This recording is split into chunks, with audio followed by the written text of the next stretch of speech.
I'm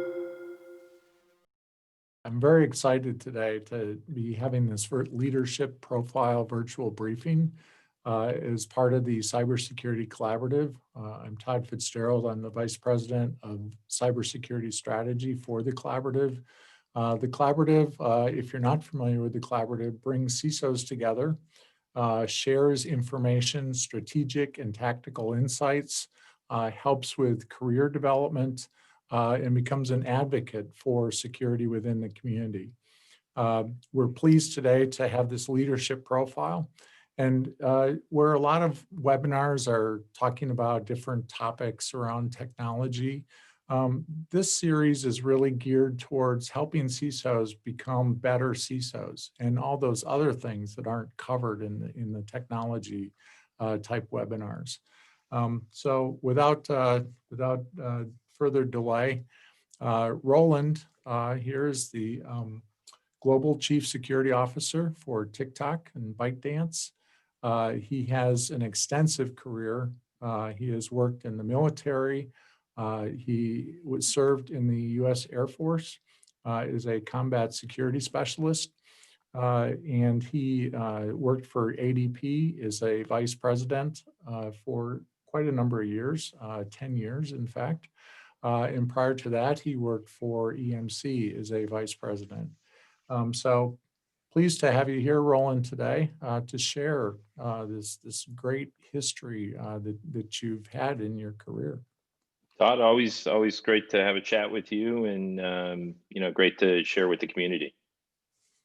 Excellent. And we're also pleased that you are on our executive committee, which helps guide with the oversight, the insights for the collaborative, so that we're, working on those right things to make information available to the community, and make sure that people that don't have the kind of budgets that some organizations have can still benefit from the expertise and the wisdom that you have put forth. It's a collaborative, Todd, and I think we all do ourselves a great favor when we help lift the rest of our practitioners up and support them in any way. So, like I said, it's great to be here, and one of my favorite things to do is just talk with my peers, and and I enjoy these things. Yeah. Well, thank you very much. It really is important because, if we look at it, we really are all connected to each other, right? And if any one of us has a, security breach, that, that can be an entry point into our, other organizations. So why don't you start off by, telling us this journey of cybersecurity? How did you, get into cybersecurity? Yeah, Todd, so if you would have asked me, I don't know, 25, 30 years ago, would I be into cyber security in business, I would have looked at you with four heads. I mean, I started my career. I knew at 5 years old I wanted to be in law enforcement. I grew up on that path, and went into the Air Force to do that in aerospace defense. I didn't want to be a cybersecurity person at 5 years old? No, I don't think I could spell cyber even graduating high school. I mean, technology was cool, but it was, my passion was in law enforcement, and then I found a really deep passion in aerospace defense and anti-terrorism. That was my specialty. Traveled around the world doing that. Long story short, I got out and started doing federal law enforcement instead of more anti-terrorist and aerospace type work. And and the funny thing is, I was a detective, I was a canine handler, so I had this great experience. And then all of a sudden, all these major cases that we were working on, everything had to do with technology. And I'm a little bit of aggressive when I want to achieve something, and so I went back to school over at BU in their computer science program, to not for criminal justice, but to focus on computers. What did I need to know to be able to catch bad guys? And I got bit by the bug. I mean, literally, I got, I enjoyed the technology. I enjoyed the defending of the network. I loved the internationalization of it. It was, back in the late 90s, when the internet was just becoming popular, and there wasn't a lot of people that understood defense and understood security and being able to tie those things together. And that was how I got my start. I had finished up. I tell the story all the time. I was finished up on a Thursday afternoon.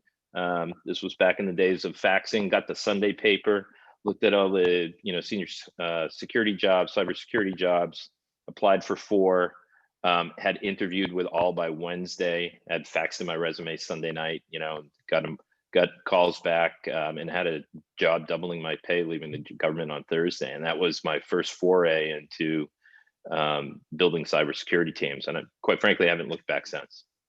Wow, that sounds good. So you were with the canine unit. What was that experience like?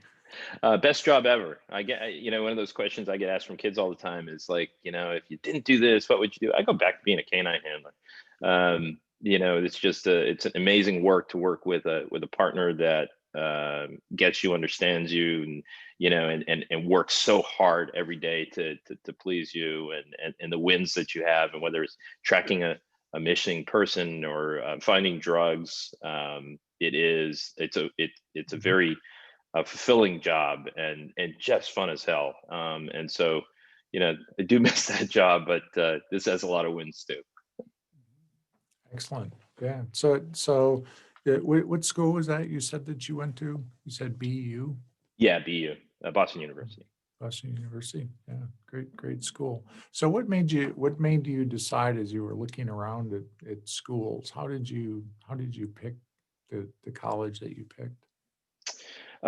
So I was working full time at the time in a federal law enforcement agency, and I needed something that had some flexibility and wasn't an everyday thing. So it was like a 3 days a week continuing education program, and I had one of my mentors at the time actually was a PhD and a forensics doctor in teaching the BU forensics program in law enforcement. That's how I met him, is through law enforcement. He said, you got a great aptitude for this technology thing. BU's got a great program, and went down and sat with them. And they had a great veteran program at the time, that helped pay for college, and kind of how I selected that Hmm. school. Interesting. So as you look, back on your career, what was it that really set you up for success? Was it your education, or did you have a mentor? Or, I know it looks like you were curious from an early age, um, as well, but what do you think was the key thing for your success?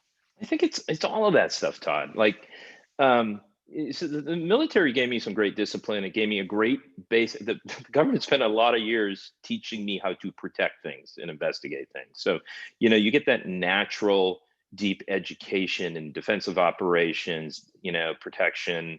That can be translated in a lot of ways, and it can be translated into law enforcement. It can be translated into cyber. It can be translated into commercial security work. I mean, there's just so many aspects when you have that deep core. So military certainly set me up for that.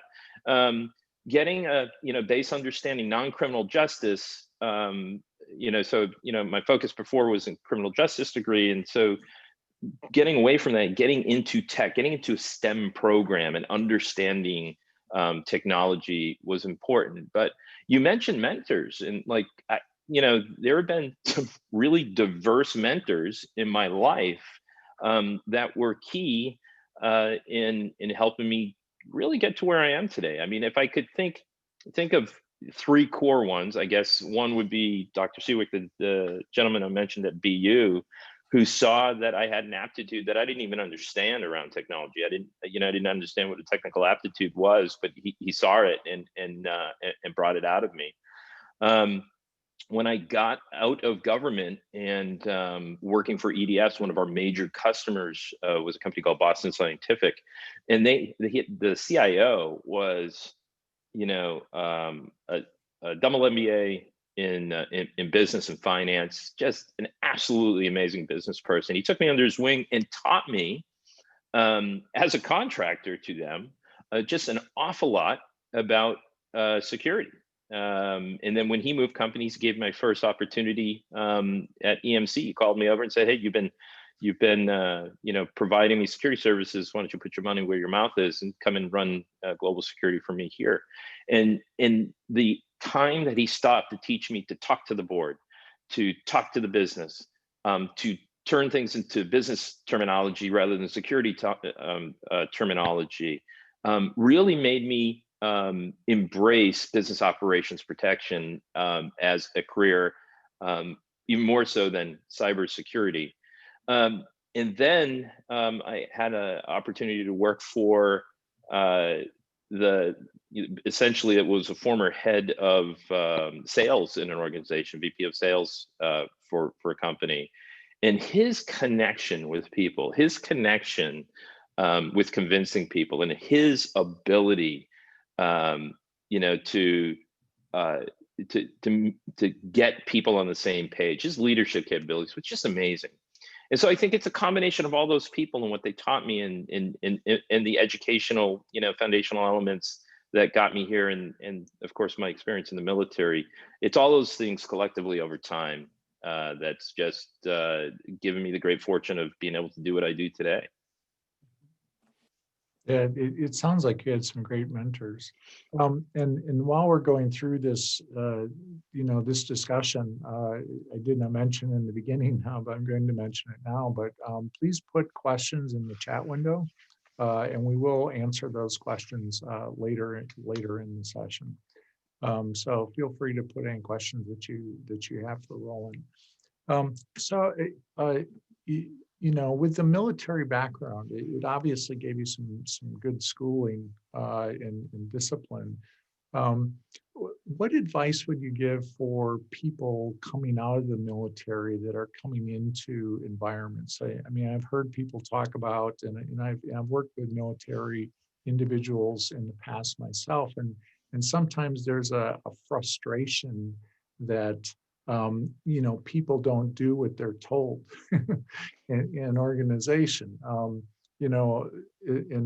We have these rules and policies. Why aren't people following them?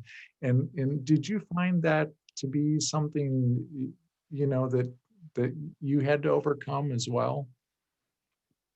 Probably, a little bit. I think, and I still fight it today a little bit because I'm, a very focused individual. So I have to kind of rein myself back sometimes. I think that's just embedded in type of people that goes into public service and military and things of that nature. But I think your question's a good one. If because I mentor a lot of officers and NCOs coming out of the military today, and one of the things I always encourage them to do, two things, is take the education the military is going to give you to do transitional services. They're going to teach you how to not talk like the military. They're going to teach you, certain important things from a business standpoint, and they're going to teach you how to align the skills you have into other skill sets. So that's very important, and then all branches of the military provide this now. And there are 7 or 8 major multinational groups that will actually take transitioning military in, retrain them for certain careers, and then put them back out there. That may not be degree programs, they may be certificate programs, but those are available to transitioning military, and the military pays for that. And those are great programs. The second thing is get a mentor. Listen, there's a ton of us out here that have done that transition, that have been there, that have helped others. Sometimes if you get into a big company, they have these employee like resource groups for military and veterans. Use it. It doesn't show a sign of weakness, it shows a sign of intelligence to accelerate you. So for people that know people leaving the military, make sure that they use their transitioning services that they're allotted, and that they find an informed and engaged mentor on the outside. Sure. Yeah, great advice. So what is it that pushes you to a level of excellence? Because you've obviously, have achieved, running security for some of our largest organizations. What drives you? Good question, Todd. I'm just a very mission focused person. I get up and believe in what I do every day, and I'm going to work my damnness to ensure that I'm providing what I'm saying I'm going to provide. I've been in critical infrastructure for a great many years. Obviously, was in the government. And I find my last job, I found mission in protecting 1 in 6 paychecks in the United States, 1 in 3 in Canada, and 1 in 10 around the globe. Protecting the movement of the economical infrastructure that supports all the countries that we serve. Here at TikTok, it's funny, but I don't know who coined it, but there was an outsider that had said, TikTok is the last sunny corner of the internet, and I really look at it that way. Like, we have a really unique opportunity to protect something that isn't, what other platforms have become, right? We're focused. It's to engage and give people an opportunity to express themselves. We just have it. I get to protect that every day, right? And it's not just a few users. We're talking about 1 billion people around the globe, in many countries, and the parents of the kids that are on the platform depend on me. The people coming on that platform depend on me. The elderly on that platform depend on me. The artists on the platform, entrusting their music and their talents, trusting me. And I get up every morning doing that. So that's kind of very mission focused. I have, kind of that instilled with, there is no hill I can't take. So no one's going to put anything in front of me that the good Lord said I can't go do. So I'm going to make sure I get that done. And at the end of the day, I have a responsibility. I have taken a job as a leader. I'm being paid to be a leader in this career field, and I'm going to execute accordingly. So you clearly have to focus. I mean, TikTok clearly has been in the news. It has? I think, yeah, I don't know if you've had time to read the newspapers or anything, but, and there's, debates around, intellectual property in the location, and then also, protecting that intellectual property for the company as well, because, people have invested in this and building this as well. So, how do you maintain focus when you have all this, stuff swirling around and indecision and not sure where things are going to go next? Yeah, heads down, mission focus, right? You have not just a goal you have to attend. There's something you're trying to achieve, and when we have that joint agreement as an executive leadership team, and my responsibility is to execute that part of the strategy. I know what those requirements are, and you got to keep the team focused.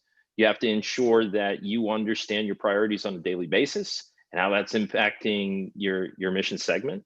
And you got to start your day, and end your day with clarity of objectives of what you have to accomplish, and at the end of the day, what you have to achieve tomorrow. And I make that a part of my day every day. What's changed overnight, and did I say I had to change last night, and that's how I set my tasking for the day. And then when we get to the end of the day, how has my world changed? How has my mission changed? And so that's how I maintain focus. Also spend a lot of time listening, not just hearing, right? And that's really important in this job, because it's so very different than my last one. But making sure that I'm listening to not just my team and the people providing the services, the shared services that we deliver on my behalf, if you will, but to my internal customers and to my external customers, what's important to them. So I think, like any other product company, including technology products, if you focus on the customer, if you focus on what they're saying, you will get it right nearly 100% of the time. That's excellent, and it's interesting. I know we've known each other quite a number of years, and I know when I run into people that have worked in your company, and have worked on your teams, everybody always says to me, I hope I'm not embarrassing you here, but says Roland's great. He's a wonderful person to work for. So why do you think they would say that about you? I pay him. No, just You pay kidding. him? You're paying them more than the person who doesn't like you, right? So I think when you're a leader, and you're clear about your intent. You're consistent in your delivery. You're passionate about your motivation, and you have declared moral value compass, that people can align to and understand. You're doing your team well, and quite frankly, there is a passion for what I love what I do, and I love the people I work with, or I wouldn't do it. I don't hire people I would, that have an entire different um, moral compass than me. They have different values, because every human has different values, and that's diversity. That's what makes up teams. But I hire people that have the same passion I have in what I do, and I love working with people like that. One of the reasons I came to TikTok, their passion for delivering this incredible technology and platform, to our community is amazing. You just don't see that too often. And so I think between being there for them, being an engaged leader, and really believing and enabling my team, I think I've had the fortune of having a consistent set of practitioners that have been with me or on my team throughout the year, and many have gone to other great places. It's a great CISO once told me that, how do you measure success? And his measure was, how many CISOs have I provided back into into the industry? And I think I'm up to 16 right now that have been on my team, are now CISOs or have been CISOs. And not that, like, it's not a notch on a gun belt, but I think you're doing something right if you have the ability to promote, nurture, train leaders, and make them go protect the world in front of you. It's a great thing to be a part of. I think that's great, and I know some of those CISOs, and they're great CISOs, so something must be working right. Somebody once told me early in my career that if you're feeling uncomfortable, like something is really, you're not sure about if you're going in the right direction or something, that's really a good sign, because that means that you're growing. If you're always comfortable, then you're not really growing. So what is it that makes you feel uncomfortable? Do you ever feel uncomfortable? Because I sense a lot of confidence in your abilities, but are there things you're like, I'd like to learn some more things about that to you know I'm comfortable. develop I'm myself? I'm uncomfortable all the time. I mean, I'm in a new company, learning a new skill, a new technology sets. I obviously I came in to help around the CFIUS work that's going on, but I actually never had a president issue an EO against me. So those are new skills, right? You're learning some interesting things on the fly. Um, I'm uncomfortable with a lot of things. So, so by the way, I sound confident because I'm talking to my peers, and I love these conversations. I think if you were to talk to our PR people and they say, "How's Roland in front of the media?" They give you this, right? Like, that's not something I'm comfortable with, but I'm learning, right? It's a skill that I haven't, a muscle I haven't had to use in a long time, and I'm building, and it makes me Mhm. uncomfortable, but I want to do it, and I'm pushing myself to do Yeah. it more.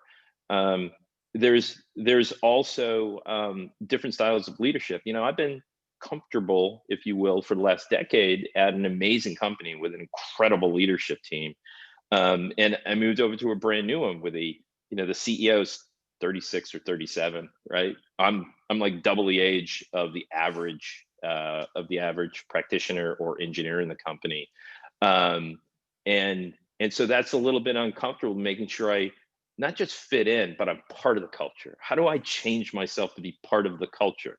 Mhm. Culture's not going to turn around and fit into me, right? Is it, I'm so, I'm so, gonna. so are we going to be seeing a Roland TikTok coming out soon? Yeah, I'm not saying yes, but I'm saying I may be heading in that direction.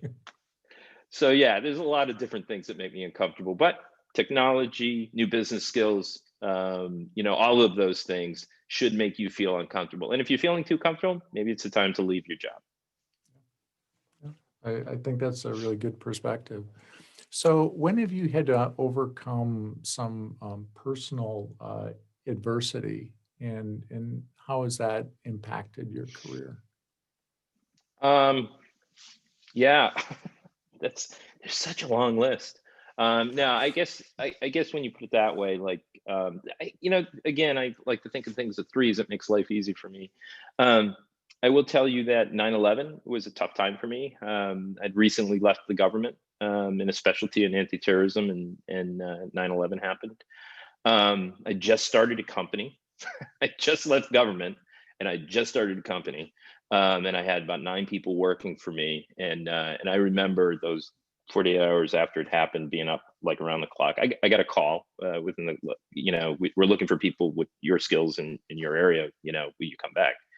And I had to make, a decision over, potentially in the impacting, almost a dozen families of closing shop and leaving versus the passion that was in me.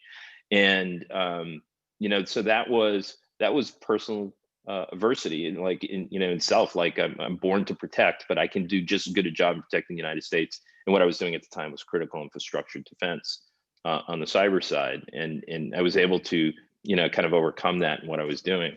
Um, a few years later, several years later, my wife got really sick out of the blue. Just she was a nurse, crazy thing happened, got a massive blood infection. We almost lost her. We were like within hours of losing her. And like that brings a lot of clarity to life.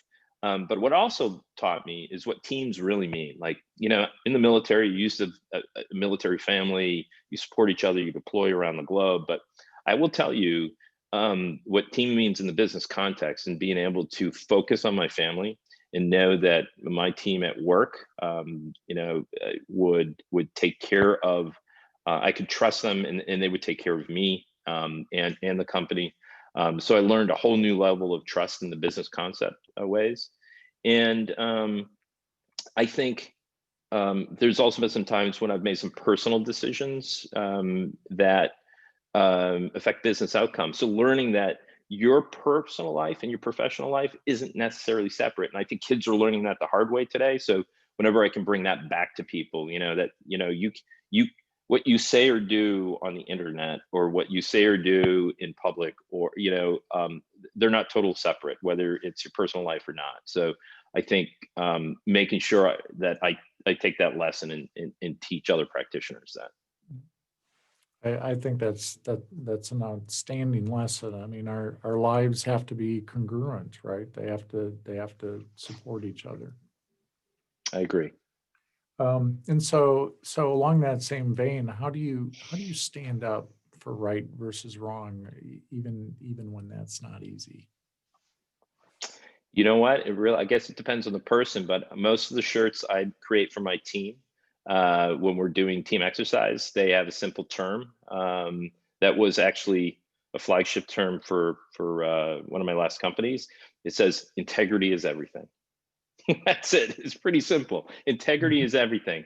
W. Clement Stone, the guy that back in the mid 1900s came up with that term PMA, or positive mental attitude. He was a kind of a business and life coach way back in the day. He had this quote that says, "Have the courage to say no. Have the courage to face the truth. Do the right thing because it is right. These are the magic keys to living your life with integrity." And I believe in that. And so if you can live by those simple things, then you can hold your head up high when you sit down at night, have a glass of wine with your wife, or whomever, and know that you've done a good job for the day. Mhm. And I think that's important. I would also say that it is lonely at the top, but that's the job. As an expert and a leader in the business, Mhm. our job, that we're being paid well to do, is to be the expert. People expect us to be the expert, so be the expert.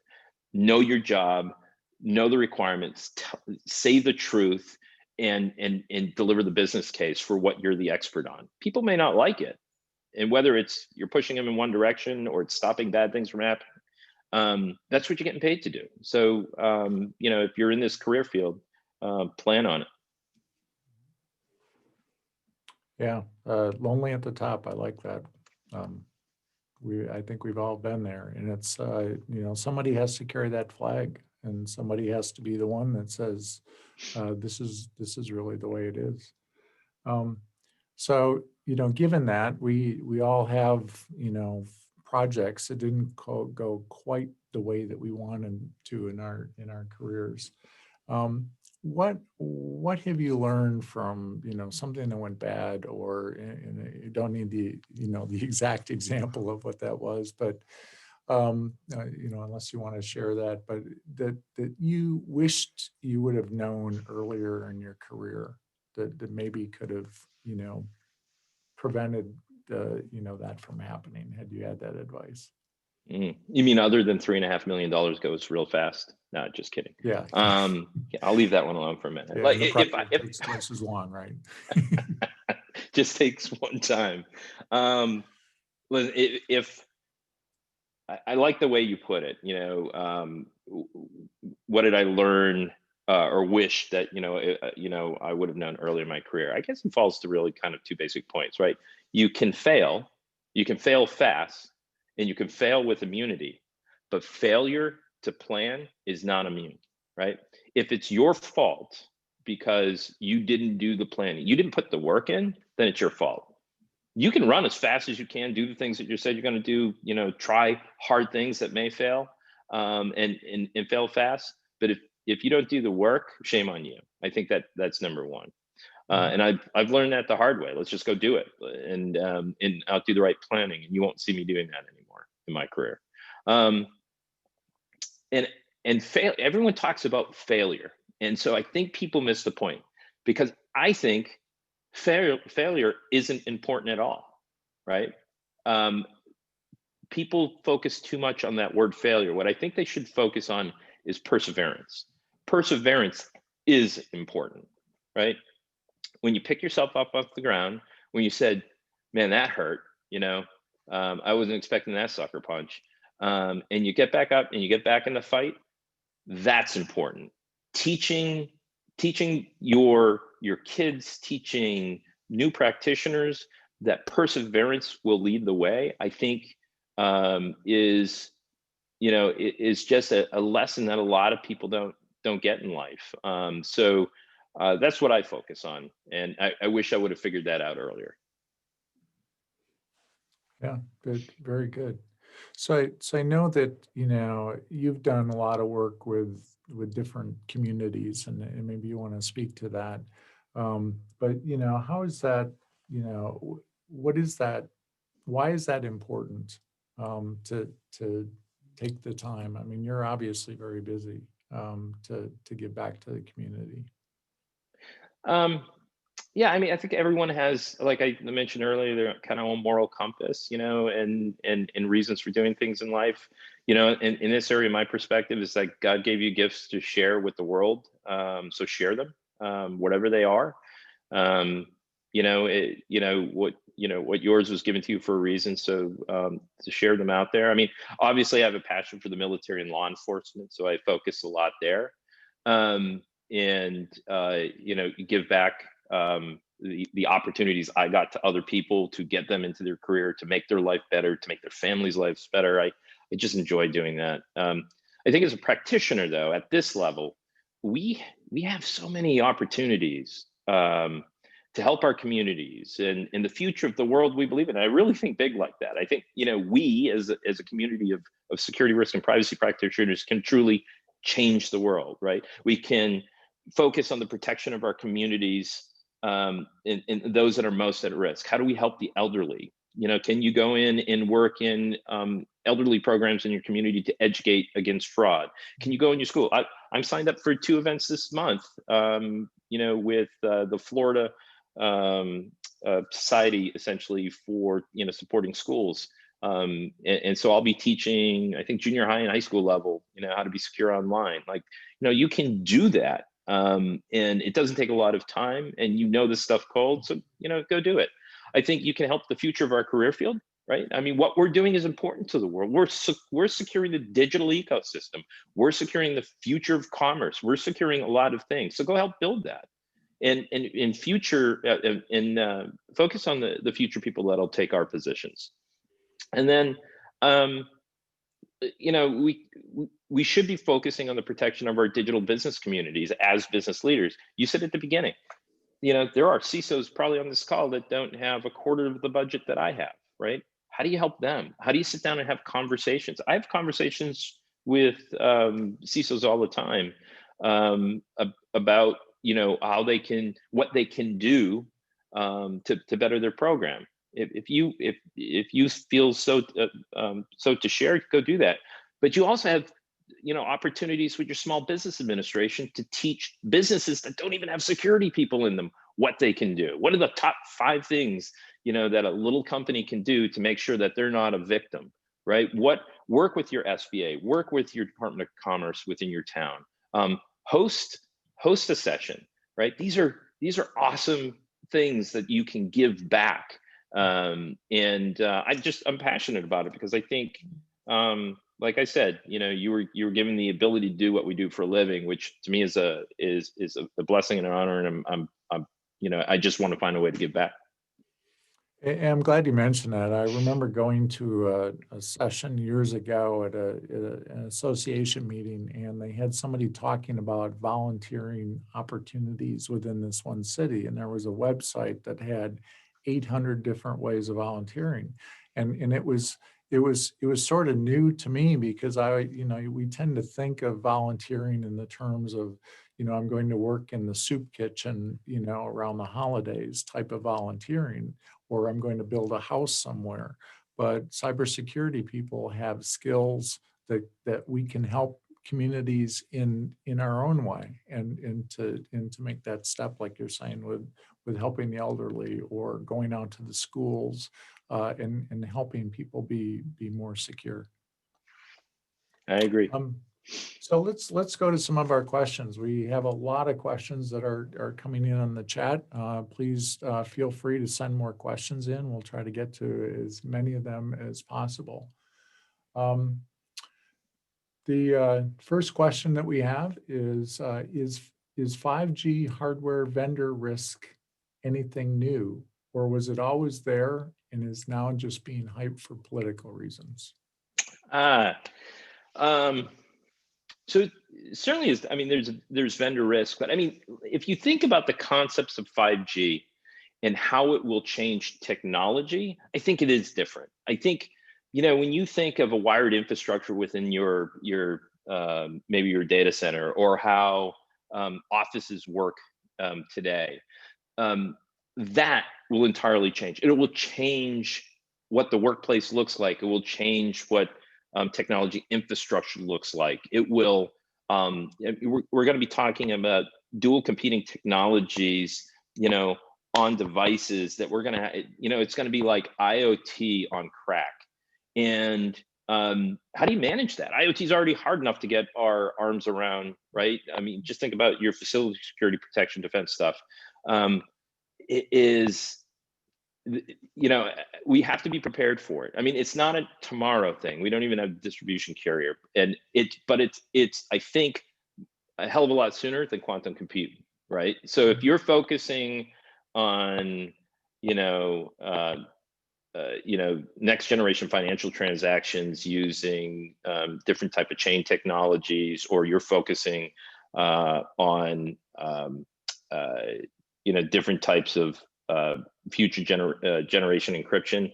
Those are good to learn to be able to understand, but this is like a tomorrow thing. I think we're seeing it. There's not a broad collection, a clear industry security capability around it, and we're going to be put on the defensive real quick if we don't have some first, second, and third tier defensive strategies in place to at least manage of what's coming. So I would focus in that area. So it really leads, into that discussion of, as you're a security leader, nothing is ever static. I mean, once we get our arms around this technology, new technology is coming right at us. So how do you stay abreast, of technologies to be able to, know that 5G is coming, or what the next big thing is that we should be focusing on? Um, wow, it's a good question. I focus on different things now. I mean, the technology is important. I spend a lot of time with tech sessions. So whether it's, I hate to be so primitive, but TED Talks or YouTube on a great something that was awesome that came out of RSA or another conference. I like doing that. I like getting hands on and hearing it, and writing it down and drawing it, which makes it stay in my mind. I engage a lot of startups. I love to hear what startups are doing. A couple great CISOs have just taught me so much in this area. Where you spend more of your time, or a dedicated amount of your time, money, and focus on understanding the future of the technology you will use in leading bleeding edge, uh, capabilities. And so that keeps you immersed in next generation technology. And then I think the last component is, got to play with it. I mean, listen, yes, we're business leaders, and yes, we're leaders, and it's a different thing. But and if you're not getting jazzed by technology, if you're not getting jazzed and protecting it, and you're not feeling a little technical, you probably need to get yourself back on the wagon. I'm in my house here. I just completed a new gig switch infrastructure for the house that was ridiculous. I shouldn't have spent that much money doing it, but I did it, right? Because I wanted to Because you learn gig wanted to. routing. I wanted to. I had my own IPPBX, things like that. You don't have to go manage firewalls, but it's cool if you build one every now and then, right? Yeah, very good. So next question we have is, as a leader, what do you think the most significant motivator is of personnel? Mission. That's it. I listen. I live by it.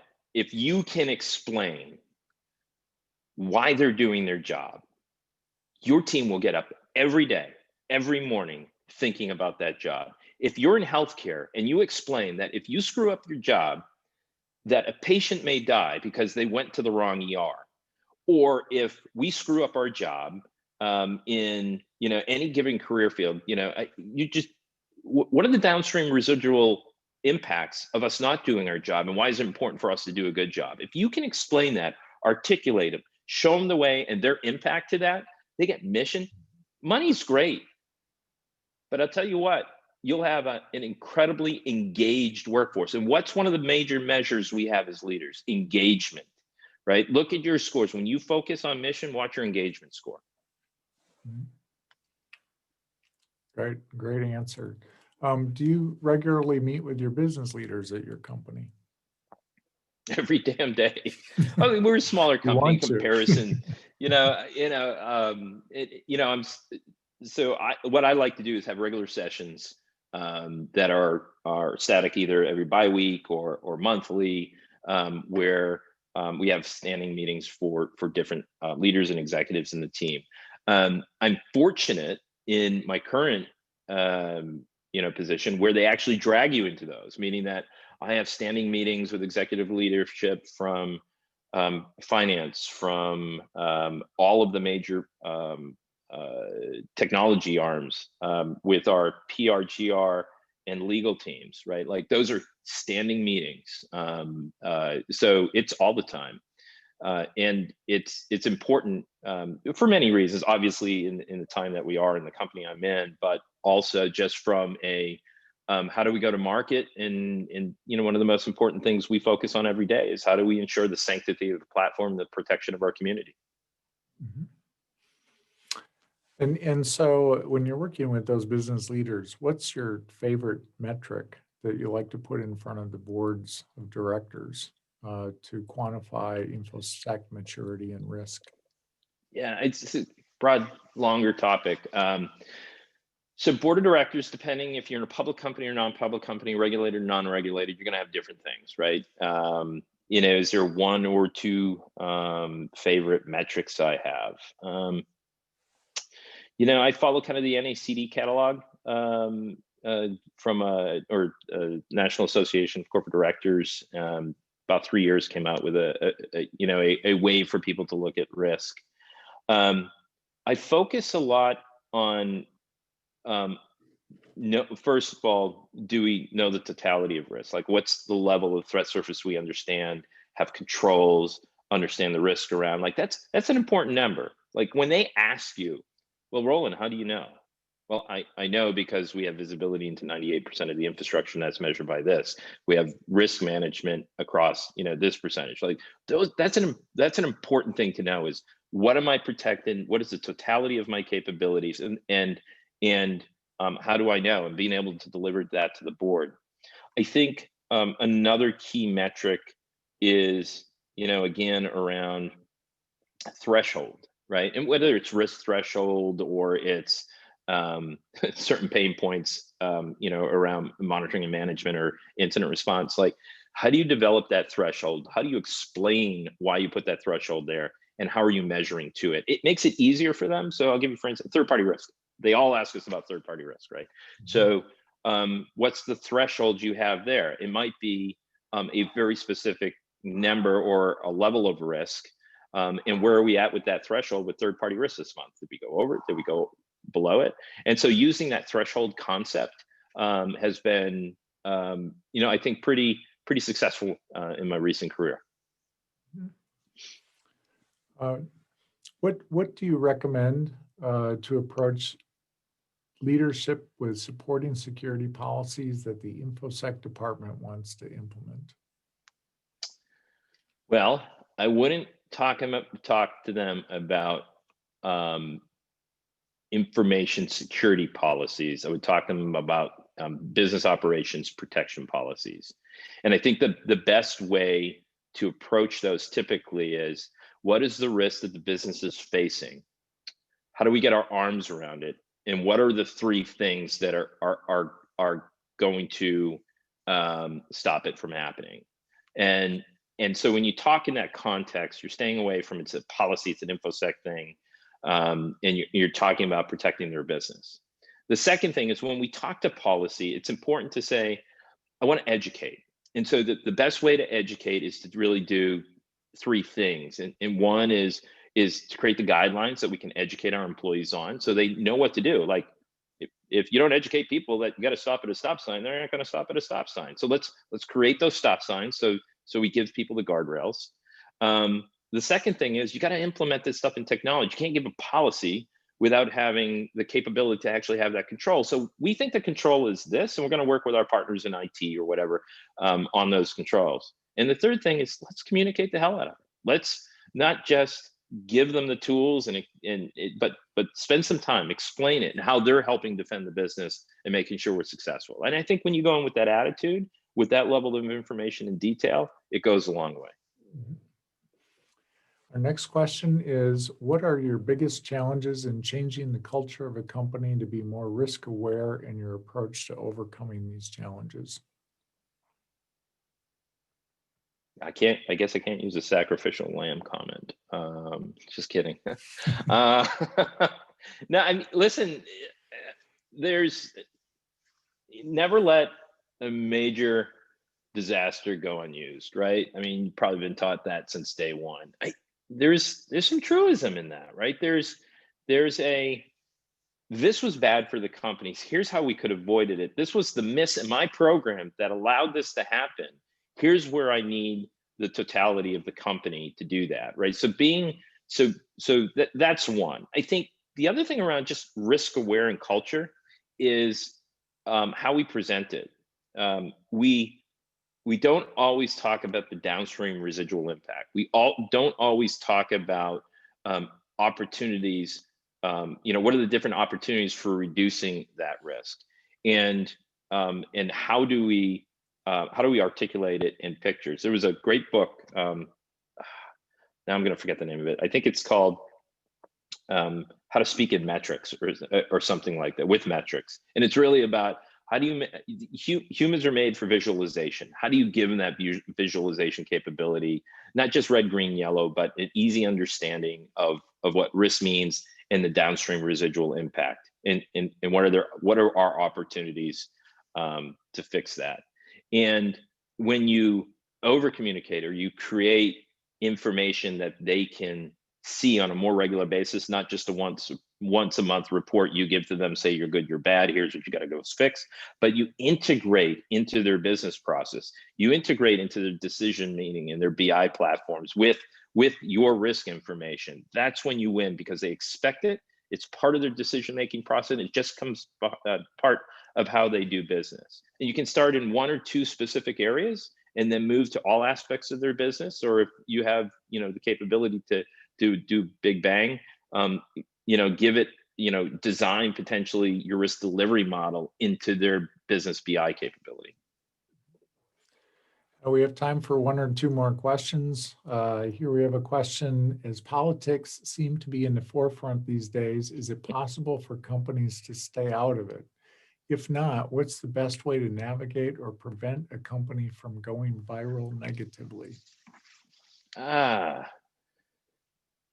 doesn't have anything to do with TikTok, does it? I'm just kidding. I think it's just a generic generic question. Yeah. All right, we're all practitioners on the phone, so here's what I would say. You will be asked to help, and you will be asked to focus on a lot of things. But the best way that we as practitioners can help our business is stay focused, especially if it's in our realm, right? It's about security, security, data privacy, any of that sort of stuff. Is to do our job well, focus hard, deliver truth and transparency to the business, and support in areas maybe we're not comfortable with. The question's kind of direct, right? And I'm not avoiding the question. Is it possible companies stay out of the fray? I think, I think it is. I mean, there's some anomalies on occasion, in geopolitics, that multinationals that start in one country and that are in different countries, will bump into things. That will happen. But I don't see that, as a consistent, problem. Literally I see that as a one-off. And again, the answer to all of this is transparency. Listen, data doesn't lie. Data has no emotion. Data has a voice of its own. Use data to your best advantage, and I think everyone will stay out of harm's way. So you've moved from a critical infrastructure type organizations to a social media company. How have you had to change your leadership approach with that? Well, I bought a lot more t-shirts. That was a start. I have a whole closet full of suits I don't think I'll ever see again. So there's learning to be cool was important. Still practicing, by the way. I think patience, moving out of critical infrastructure, like, everything's critical. You're looking at, millions of payees a day, like everything's critical. It's different. From my perspective, with regards to every decision isn't life-saving. If there are life-saving decisions, like supporting our teams over in trust and safety, or supporting things, then that becomes the urgency, right? Urgency to accomplish things, to be able to deliver to the community we serve. Urgency to defending the platform, urgency to getting truth and transparency out. Those are things that are urgent. But me learning patience in my day-to-day is truly a new skill that I'm learning. And then joint decisioning. So that's very different. And it's kind of typical of high-tech social companies, where you have, and you've seen security organizations collapse in other major technology peer companies and things like that, and they're expanding and they contract and they go into the business, they come out. It takes there's a lot of joint decisioning that has to happen for really good reasons, right? Like something I do may impact a very specific metric of the business that could be disastrous to PR. And I would have never have drawn that. So you have to have where you may be used to being a direct decision maker. I've learned in this type of business, in this industry, that joint decisioning is incredibly important.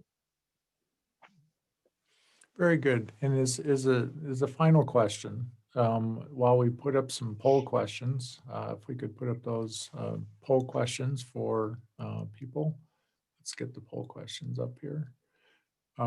We've got 3 poll questions, and while Roland's answering this last, if these last couple questions, if you could answer, that would be very helpful to us. So, what sort of attributes do you think the security leader of tomorrow really needs? What sort of capabilities should they be looking at and requirements for their job? So first and foremost, you're gonna have to be a business person. Like our job is to protect the business, and if you don't understand the Michael Porter value chain, then you're going to be at a disadvantage because business leaders, CIOs, CFOs, CEOs, EIEIOs, COOs, they're all business experts, and you're being asked to have a seat at that table to be the business expert. And so if you think that you can just get along with your uber technical expertise, you're very wrong. And so what I tell people all the time is you should minor in business. I think it's important, but STEM is number one, right? It's like going to a doctor, like the surgical center. You don't want the chief of surgery to be a technologist. You want her or him to be a doctor. And so STEM in different areas is critically important. And the last one is our jobs have and always will be part of risk. And so have those core risk management skills. And whether it's ERM based risk, it's business risk, it's there's different types of risk specialties. Understand the basic concept of risk and how to implement those things. I think those are 3 important things that we as practitioners need to instill in our next generation leaders. And how would you recommend people get those different kinds of skills? I'm a big believer in advanced education. Like I believe in certificate programs, but I'm also a big believer in going back to school. I think continuous learning through our lives is really important. Doesn't mean you have to go get a 2nd or 3rd or 4th or 5th degree. It means that you should learn in a managed and proper fashion, from the experts that know how to teach it. And then for those of you that think that there's a direct path from security engineer to CISO, I don't believe in that. I believe you should move around. I think you should take a senior leader position in operations, and then you should move over to customer security support, and then you should do risk operations. So move your job career around, become a converged security expert where you have managed or led in all of those areas. You'll do yourself great justice. Excellent. And so before we close here, what piece of advice would you give to cybersecurity leaders? I mean, we offer great resources on the Cybersecurity Collaborative site, the cyberleadersunite.com, bringing together the CISOs, sharing those tools, like tools that, we create in all our different companies, and we pool those resources together to make us all stronger. But what sort of final advice would you give to our CISOs? I think you kind of just said it. Don't be afraid to ask for help. Listen, I call guys like Jim Ralph, and I call guys that aren't on the job full time in security, like John Stewart. I've been known to call folks or have dinner with Steve Katz, right? Just to get some perspective, to learn from those that have been there. Don't be afraid to ask. You don't have to go it on your own. In federal law enforcement, we always have the saying, don't go it alone. It means a lot of things, but from my perspective, there's an entire community out there willing to support you, to make you successful, so you can help defend this digital ecosystem we all protect. And so use those resources. And there's nothing I could add to that. You summed it up very well. So thank you very much, Roland, for taking the time out of your busy day to share your insights to help others. We really appreciate it. Todd, happy to do it. Thanks for having me. Thank you.